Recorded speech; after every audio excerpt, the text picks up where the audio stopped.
Hai teman-teman, selamat siang. Izinkan saya untuk memperkenalkan diri saya. Saya Artenjelina Sepang dari Fakultas Ilmu Sosial dan Ilmu Politik, Prodi Administrasi Publik di Universitas Widya Gama Mahaka Samarinda.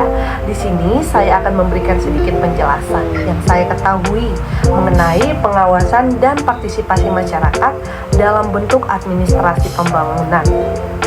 Saya juga membuat video ini sebagai bentuk materi pembelajaran di perkuliahan saya yang diberikan oleh dosen pengampu saya, yaitu Ibu Trisna Riza Eryani, SOS MSI.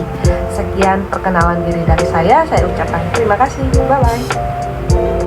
Nah, saatnya saya akan menjelaskan mengenai apa itu administrasi pembangunan. Administrasi pembangunan adalah suatu proses pengelolaan yang dilakukan oleh pemerintah ataupun lembaga yang terkait untuk merencanakan, mengarahkan, melaksanakan, serta mengevaluasi berbagai bentuk kegiatan pembangunan gunanya untuk mencapai tujuan tertentu, terutama dalam meningkatkan kesejahteraan masyarakat dan kemajuan negara itu sendiri.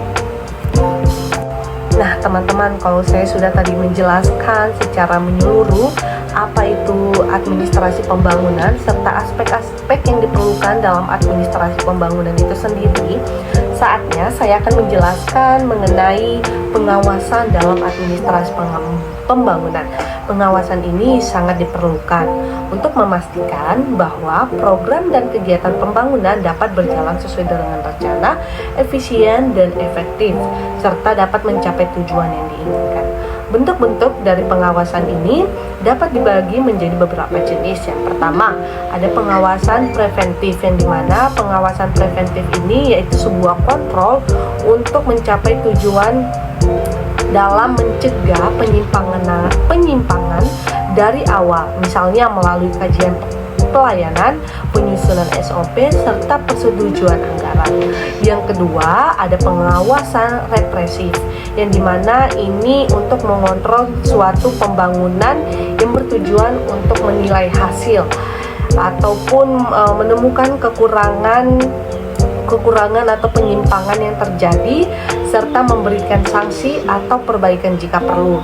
Contohnya itu yaitu yang dilakukan oleh BPK ataupun lembaga pengawasan independen lainnya.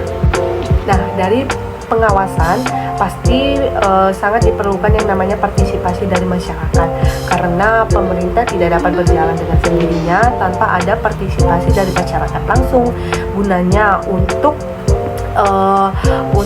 meningkatkan efektivitas kerja pemerintah serta efisiensi dalam pemerintahan. Contoh dari partisipasi masyarakat yaitu partisipasi dalam perencanaan masyarakat yang dilibatkan dalam musyawarah perencanaan pembangunan atau musrenbang di tingkat desa, kelurahan, kecamatan, hingga kota ataupun kabupaten.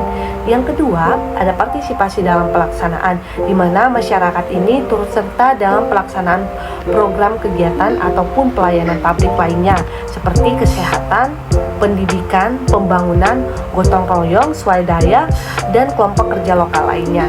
Yang ketiga adalah partisipasi dalam pengambilan keputusan.